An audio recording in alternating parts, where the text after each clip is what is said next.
सीधा जाता है, पता है? सांप बाहर कितने ही आड़ा टेढ़ा घूमता रहे, सर्किलाकार घूमता रहे, लेकिन जैसे ही बिल में घुसता है तो बिल्कुल सीधा जाता है।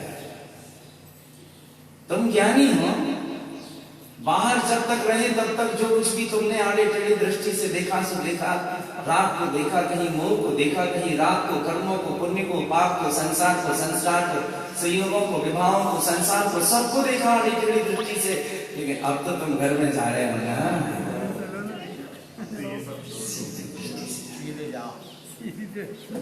ये वंक अनिष्टमयी, ये वक्रता अनिष्टकारी है। ज्ञानम अनुभव विभुक्त विजयंती, और हम तुम्हारी बलिहारी करेंगे कि तुमने ज्ञान की अनुमोदना की है और संसार के स्वभाव को भोगना तुम्हारा विनय हो गया है। बस अपने स्वरूप का निरंतर स्मरण रखो और अब तो वीत राजी होना है, साधु पद धारण करना है। पर्याय का सहकार संसार का कारण है। अपने स्वरूप का स्मरण यही एकमात्र प्रयोजनीय है। क्रम क्रम से हम 8 चरण पूरे करेंगे। लीजिए, पहले भुक्त विधि का आधार।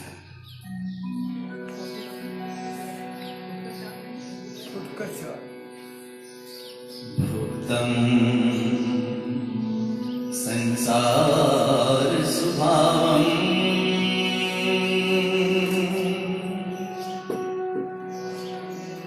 ज्ञानी तिष्ठन्ति वंक स्वभावम्।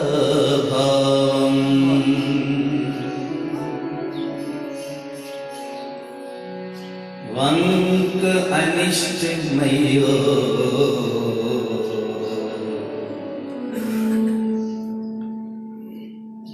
ज्ञानम् अन्वय भुक्त विलयन्ति। परिचय विहोय विनन्दम् परिचय सहकार सरनि संसारे। चिन्मुक्त वंक रूपम् ज्ञानम् अन्वय विनन्द विलयन्ति। ज्ञान के मोह करने से सारे दुख मिला जाते हैं। पर्याय का सहकार अनंत संसार का कारण है।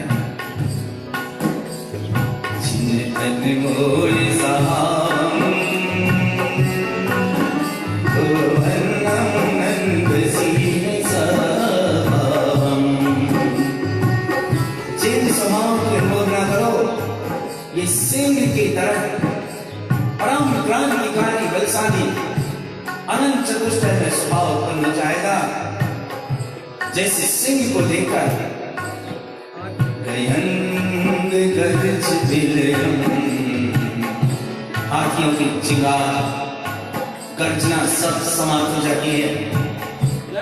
इसी तरह चिन्ह मोय अबल बलियम पर्याय विषय सहार अनंतम। अनंत है विषय, विषयम हरे विंद विसर्जयम।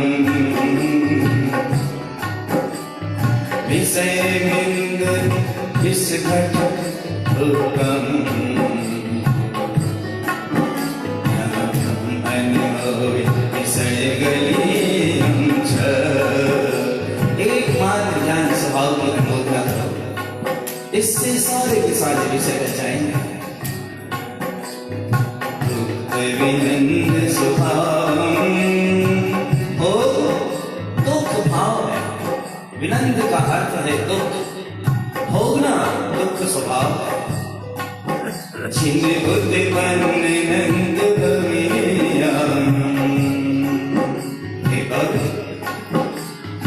जिन स्वभाव को उत्पन्न करो, सूक्ष्म परिणाम विशेषम। चिन्हन मोय विनंद विलयन्ति।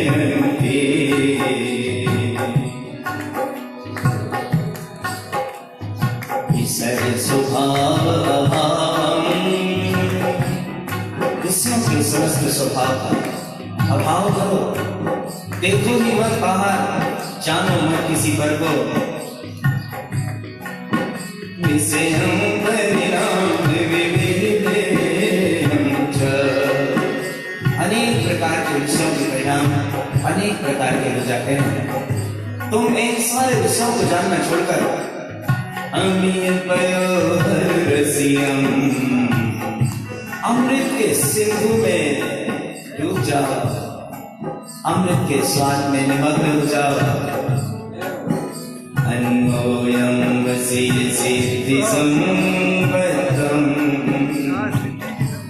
बाहर के भोग का ज्ञान में जानने में आने वाले विषयों का भोग छोड़कर अपने स्वरूप का भोग करो। बाहर से भोगने में होने वाले समस्त दुख विलय हो जाएंगे।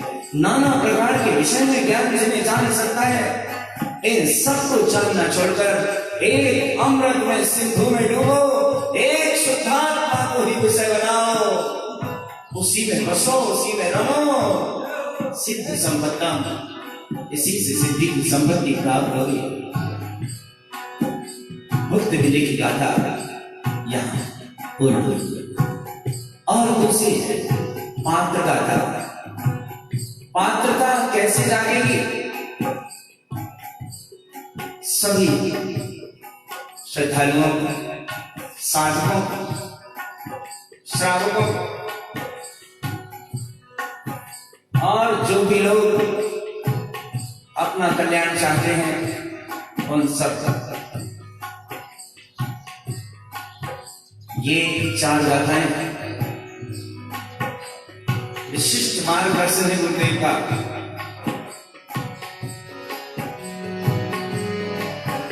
चिंतन करने का है।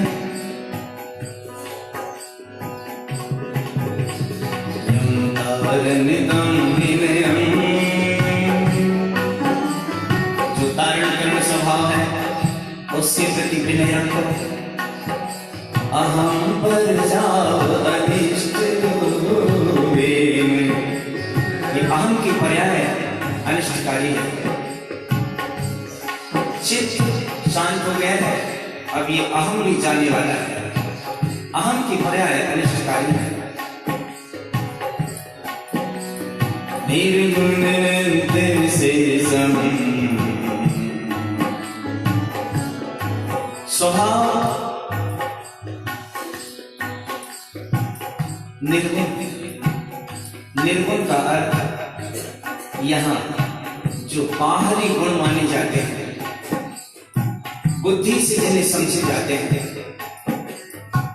या आप समझते हैं कि सतोगुण है, रजोगुण है, तमोगुण है, ये सब गुण आत्मा में नहीं है, निर्गुण है, अनंत विशेषताओं सहित है। लेकिन जब अहम आता है तो हम अनमोल सगुण जब अहम आता है तो ये जीव सगुण को पहचानने लगता है। कहता है मैं अशरीरी हूं और सशरीर अनुभव करने लगता है। कहता है मैं निराकार हूं और आकारवान अनुभव करने लगता है। ये अहम जैसे ही बीच में आता है ये बाहरी अनुभव प्रारंभ हो जाते हैं और बहुत स्पष्ट कहते हैं अहम पर जाऊं सहियम। अहम की पर्याय सहित होने से निर्बुद्धि दोषम चलंत संयुक्तम, निर्बुद्धि हो जाता है, अनंत दोषों से संयुक्त हो जाता है। और तुम सवनम विषम सर्वम,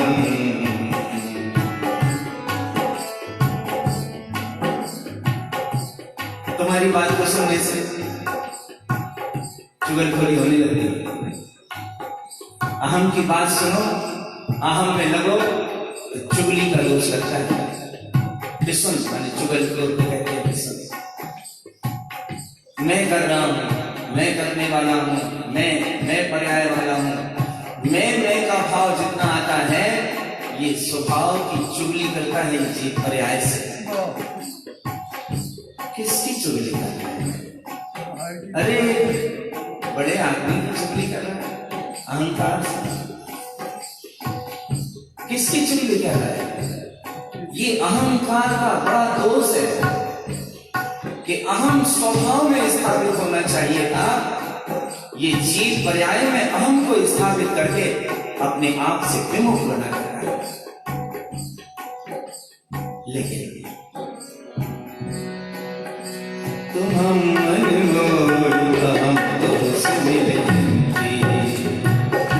एक मान स्वभाव की अनुरोध यही अहम के दोष विषय करती है। अहम विशेषम नंद दोषम अहम की पर्याय अनंत दोषों की चुगली के रूप में विस्तारित करती है और इससे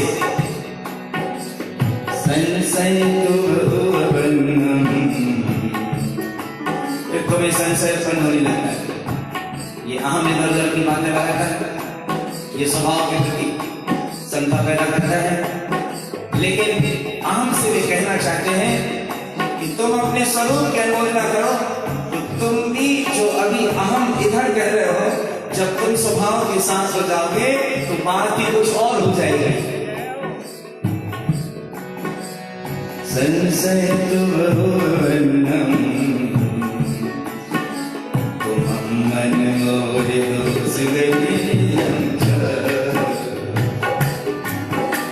अहम शुद्धम अहम की पर्याय अशुद्ध है।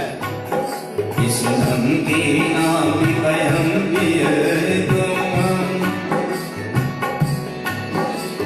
तुम भी प्रिय संशयनम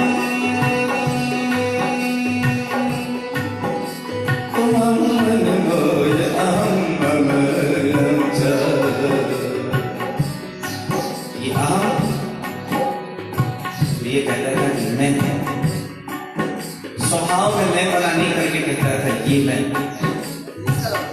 इसका नाम स्वभाव में अहंकार अहम नहीं करके कहता था कि ये मैं, ये भेद नहीं। और यहाँ तो बाहरी अहम नहीं है, यहाँ अहम ये है कि मैं आत्मा हूं, मैं शुद्धात्मा हूं, मैं परमात्मा हूं। मैं खड़ा है ना, मैं बना है ना, ये स्वभाव में भेद नहीं होकर स्वभाव के सामने खड़े होकर कह रहा है कि ओ ये मैं, ये मैं। अरे जब तू है तो मैं क्यों लगाना है? मैं छोड़, तू हो जा। जब तू है तो मैं छोड़, तू हो जा। अभी भी तू पर्याय के साथ है, मैं। अरे जब है तो मैं कहने की क्या जरूरत है? उस समय उस स्वभाव की अनुमोदना से तुम हम मन मोय अहम स्वभाव की अनुमोदना करने से अहम ममलमय हो जाएगा और बाहर अहम की पर्याय विलय को प्राप्त हो जाएगा। मन, बुद्धि, चित्त और अहम सबके से समर्पित हो रहे ममल स्वभाव के। और अब कुछ सावधानी के लिए अगले चरण तीसरा है चोर चरपटा। चोरम चरपट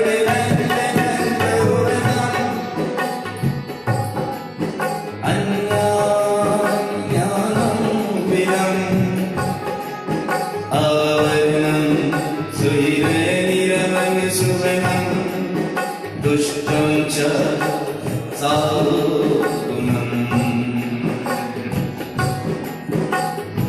पुरुषार्थ कर रहे हैं,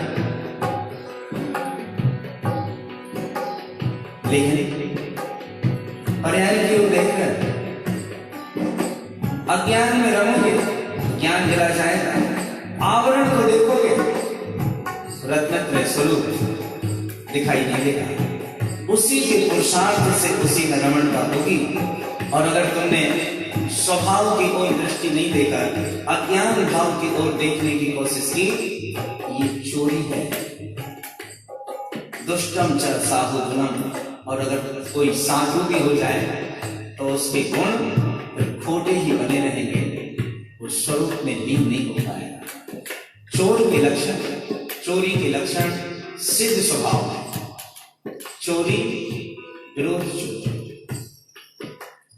विश्वास चोर, लब्धि चोर, अनमोल चोर, अब दुर्बुद्धि चोर। किसकी अनुमोदना कर रहे हैं? तुम जान रहे हो, समझ रहे हो कि स्वभाव की प्रयोजनीय है, इसके बाद भी अज्ञान भाव में जा रहे हो। और यहाँ अज्ञान भाव बाहर की पर्याय नहीं, स्वरूप का विस्मरण होना अज्ञान है। अब प्रपंच नहीं है, अब बहुत सूक्ष्म स्थिति बन गई है कि स्वभाव का विस्मरण भी क्यों कर रहे हो, ये अज्ञान है। और तुम साधु भी बन गए तो सच्चे नहीं बन पाओगे। कितना पक्का किया है अपने आप को। और ऐसी स्थिति में साधु हो गए, मार्ग का वेश धारण कर लिया और स्वरूप का विस्मरण बनाए रखे। चोरम चरपट गुण साधु सुबनम हरिनम स्वयं सावम। चोरम अग्र प्रवर्तते दीप्तिरैनी आरम परम जीवनम। ये अज्ञान दूर करो, सही पुरुषार्थ करो, अन्यथा साधु होने के बाद भी मरण नहीं छूट पाएगा। और हिंदी भाषा में साधु भी हो गए और अज्ञान काम करता रहा तो मरण ही है। अज्ञान में दुख है, वेदना है, क्लेश है। ज्ञान में सुख है, आनंद, सात्विक है। और अगर ऐसा कोई परिणाम है तो पूरी तरह से समर्पित हो जाओ अपने सत्स्वरूप के प्रति। प्रकाशमान रत्नत्रय स्वभाव में रमण करो तो पारम परम जीवन तुम्हारे जीवन का पार पड़ जाएगा, संसार से तिर जाओगे। ऐसा अरुणमुखी भाव मिटाकर गुरुदेव ने स्वस्वरूप में स्थित होने की प्रेरणा अपने आप को दी है और सजग किया है। जब बीत रागी साधु होना है, उसकी तैयारी कर रहे हो तो ये सब सामान पहले ही समेट लो। अरुणमुखी दृष्टि संयोग होगा। चेला चेली शिष्य बहुत है, चौथे नंबर की चेला चेली गाता। चेला रे चेली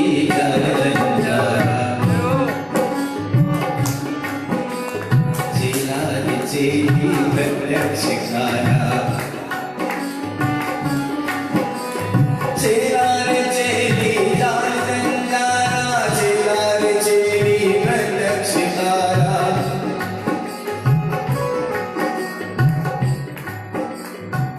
ये लाइनें तो आपको जल्दी समझ में आ रही होंगी ना, अर्थ करने की जरूरत नहीं। क्या बात होगी?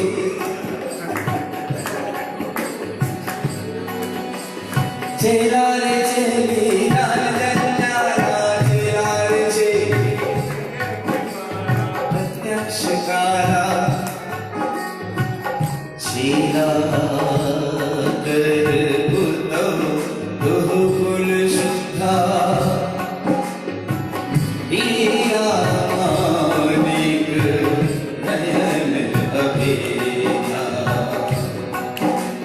चेला चेली जाल जंजाल, ये चेला चेली सब जाल जंजाल है।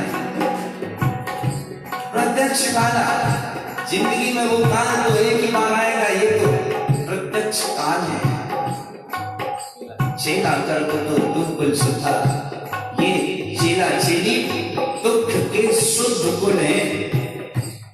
जैसे उदाहरण तो देखो, जैसे हीरा माणिक रत्न अभेद्य होते हैं, ऐसे चेला चेली के चक्कर में कोई कभी सुखी नहीं रह पाएगा। तू कुल शुद्धा, ये शुद्ध रूप में दुख के कुल हैं, दुख के समूह हैं। फिर गुरु महाराज आपके साथ तो ढेर सारे 45,43,31 चेला चेली हो, लेकिन कैसे? आशीर्वाद दिए जाओ।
कैसे?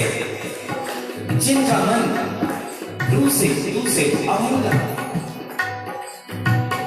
रू से रुस तुष प्राकृत भाषा के शब्द और इनके विभक्तियां बनती हैं। रुष्यति, तुष्यति। रुस से बना है रोष, तुष से बना है संतोष।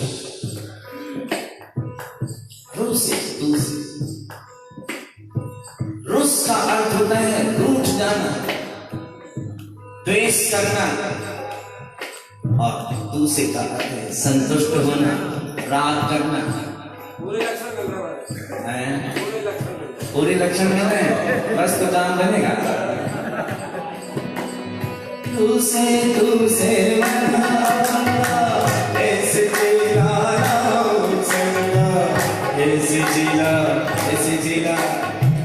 ऐसे जिला जिनके मन में ना राग हो न द्वेष हो, ऐसे जिला संगा रस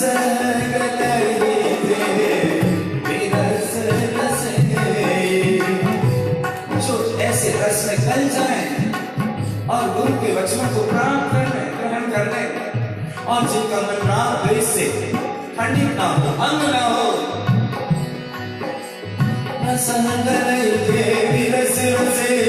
गुरु के मन अवध कर ले, रूप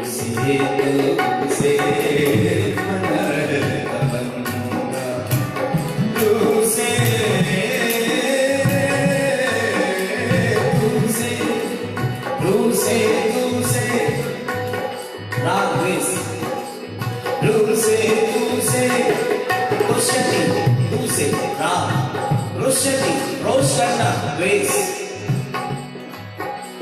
तू से मन अभंगा, जिनका मन इनसे भंग ना हो, खंडित ना हो, जिनके मन में राग ना हो और द्वेष ना हो, ऐसे चेला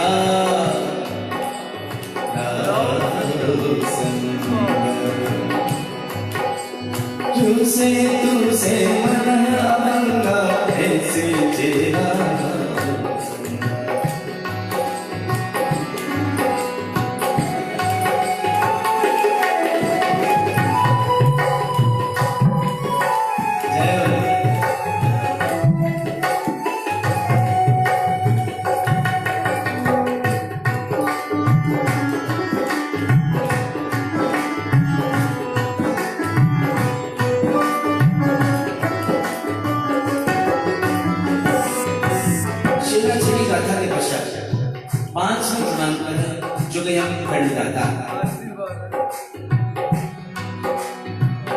जुगयं खंड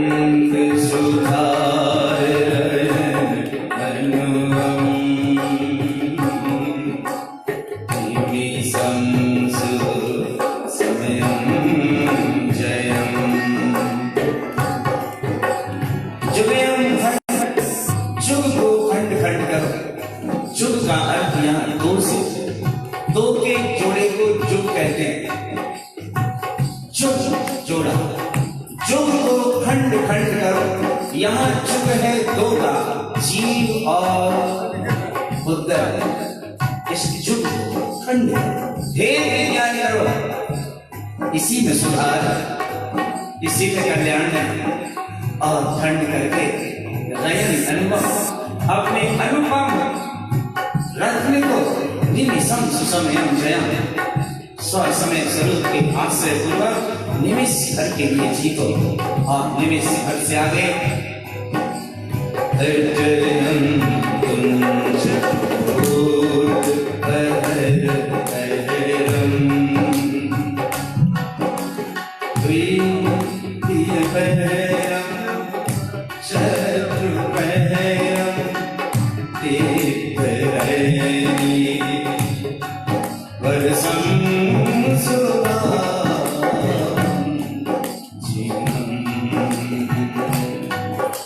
घड़ी भर, निमिष से आगे घड़ी भर के लिए जी।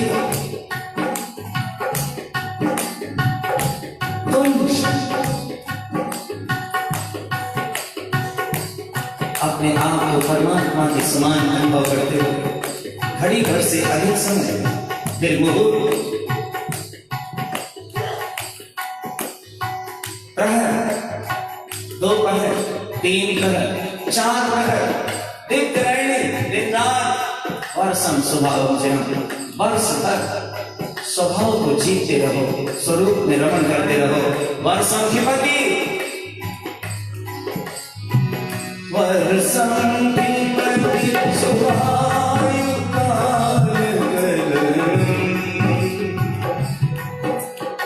वर्ष क्षय हो जाए, जितनी जीवन की आयु है, पूरी आयु भर काल कर्म सारा काल आत्मा के ज्ञान में डूबे गुजरे।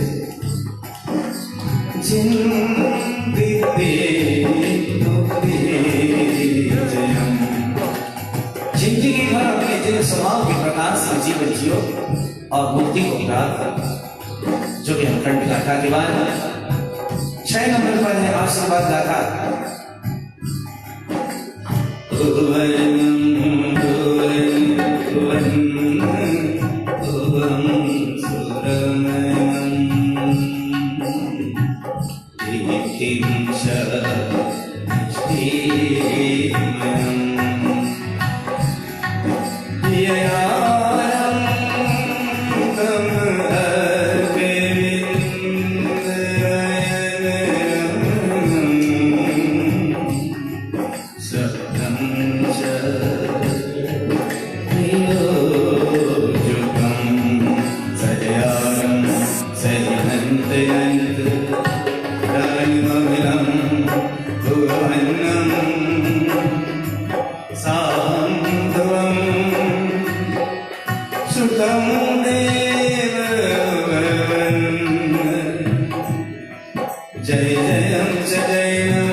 समाज की हमने 3 आशीर्वाद पढ़े, एक प्राचीन परंपरा है। जिन कानंदर देव ने सहजखेड़ी के बियाबान बन की गुफाओं जब अपने ध्यान को पूर्ण कर वे बाहर आकर विराजे और निकट लगभग 1 किलोमीटर की दूरी यहां से जहां ये वांछना चल रही थी, चारों ओर बिंद पर्वत श्रृंखलाएं मौजूद है। निकट ही ग्राम से बखेड़े उस समय व्यापार का केंद्र था, बड़ा भारी नगर था। जिन कारण देव के हजारों लाखों अनुयायी इस क्षेत्र में वास करते हैं। डालू सेठ सहजखेड़ी में मुखिया थे और उनके घर बैठकर यह तय हुआ था कि अब गुरु महाराज के आमलाएं के अंतर्गत कुछ विचार करना होगा। क्योंकि जहर देने की घटना भी घट चुकी थी और नदी में डुबाया जा चुका था। जो भी आदमी आता वही करता। मेरे गुरु महाराज बहुत सीरियस हुए थे, गंभीर हुए थे, चिंतन के लिए मजबूर हुए थे। ब्रह्मचारी, रुयारमण, कमलावती, कलनावती, वैद, मनसु, टालू, पाताले, लगभग 80 शिष्यों को एक टीम तैयार की, जिनकी बैठक सकरखड़ी ग्राम में टालू सेठ के घर संपन्न हुई और बहुत गंभीरता से चिंतन किया गया कि अब अपना मार्ग स्थापित करने का अवसर है। जो भी व्यक्ति आता है वही मेरे गुरु महाराज को कहता है, लेकिन पता नहीं कब कौन सी घटना फिर से क्या घट जाए, इसलिए बाउंड्री बनाना जरूरी है, सीमा रेखा तय करना जरूरी हो गया है। और 80 लोगों ने सेवत खेड़ी में टालू सेठ के घर बैठकर तारण तरण शास्त्राचार ग्रंथ की 199 और 200 नंबर की गाथा के आधार पर तारण ग्रंथ के मूल आचार का आधार बनाया कि जो भी व्यक्ति 7 व्यसनों का त्याग करेगा, 18 क्रियाओं का पालन करेगा, अब आज से वो तारणपंथी कहलाएगा, ये भीड़ तारणपंथी नहीं कहलाएगी। जो भी व्यक्ति नियम लेगा वो तारणपंथी होगा। बेस बनाई, मीटिंग तय, आइलन। अब गुरु महाराज को बताओ, ये सारे के सारे 80 लोग पहुंचे। गुरु महाराज ज्ञान करके बाहर आके विराजे ही थे। गुरुदेव एक निर्णय लेके आए हैं और आपका आशीष चाहते हैं। क्या हुआ? क्या निर्णय किया है? कुछ नहीं महाराज, ये छोटा सा फैसला किया है तारणपंथी के बारे में कि जो जीव 7 व्यसन के त्याग करेंगे, 18 क्रियाओं के पालन करेंगे, वे तारणपंथी कहलाएंगे। ऐसा हम सब ने विचार किया है और आपका आशीष चाहते हैं। गुरुदेव ने अपने समग्र जीवन भर संसार से त्यगने के मार्ग की देशना सारे प्राणियों को देते रहे और ये अवसर था एक क्रांति का बीजारोपण होने का। गुरुदेव ने सारी बात सुनी और जो 80 लोग आए थे फैसला लेकर, उन्हें गुफाओं पर ये 3 आशीर्वाद दिए। पहला उवनम, दूसरा जुदयम खंड सुधार वयन अनुगम और तीसरा वेद 2 क्षण विरक्त चित्त दिल। 3 आशीर्वाद। 3 आशीर्वाद में पहला आशीर्वाद सम्यक दर्शन संबंधी, दूसरा आशीर्वाद सम्यक ज्ञान की प्राप्ति और तीसरा आशीर्वाद सम्यक चारित्र्य की प्राप्ति।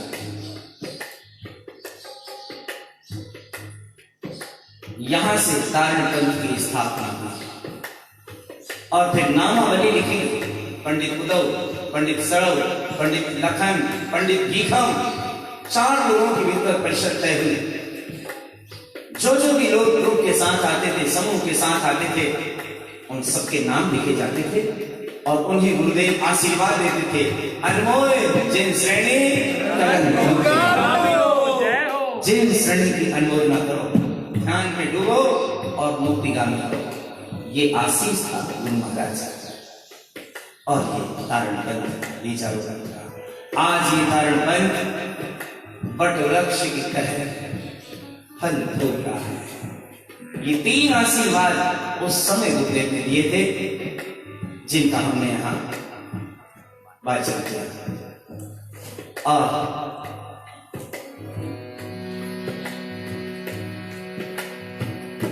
उत्पन्न मुक्ति से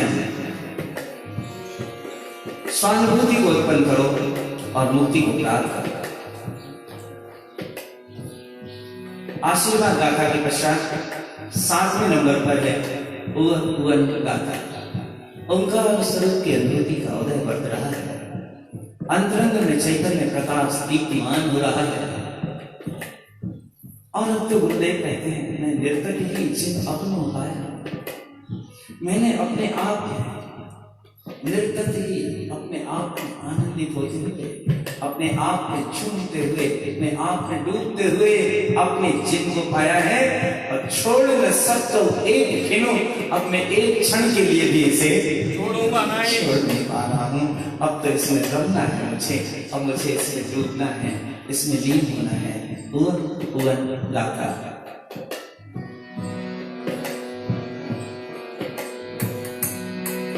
मैं पाए जितनाथ दिया रे, अब कमल रमन आधार हमारे, अब कमल रमन आधार हमारे, मैं पाए जितनाथ दिया रे, मैं पाए जितनाथ दिया रे, अब कमल रमन आधार हमारे, मैं पाए, मैं पाए, मैं पाए, मैं पाए, पाए, पाए,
अहो अब अंतर में ध्यान रहने लगा है, जिन्हें जिन अंतर में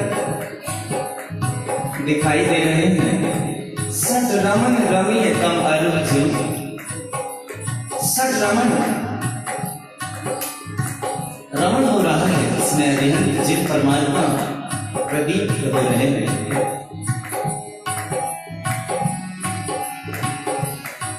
अब अंतर ध्यान रहे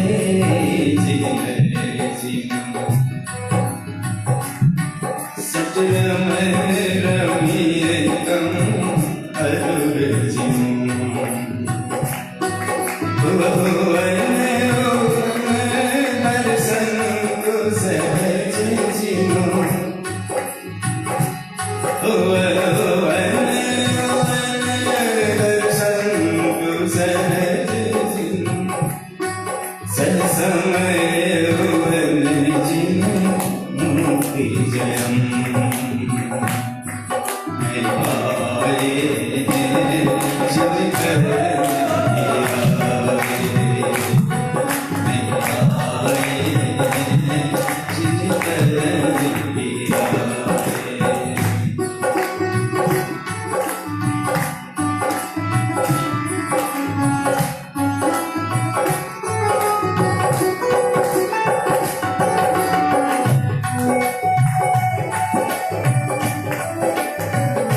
अंतिम कड़ी 8 नंबर की हरि मऊ गाथा। हरि मऊ से यहाँ आचरण से है। जिन वयम जिन आयरे भगवान ने जो कहा है उनके वचनों के अनुसार अब 20 रात स्वरूप में आचरण करो। ये आचरण ही हरि मऊ की गाथा कहलाता है। हरि मऊ की गाथा रायण समाज में वर्षों से पढ़ी जा रही है। हरिया मऊ भी कहते हैं लोग, हरि मऊ भी कहते हैं। हरिया मऊ कहो या हरि मऊ कहो, सामाजिक रूप हो सकता है, वांछन का नियम हो सकता है, लेकिन हरि मऊ का अर्थ यहाँ आचरण से साधु का धारण करो, साधु बनो, तब ये हरि मऊ पूरी होगी। जिन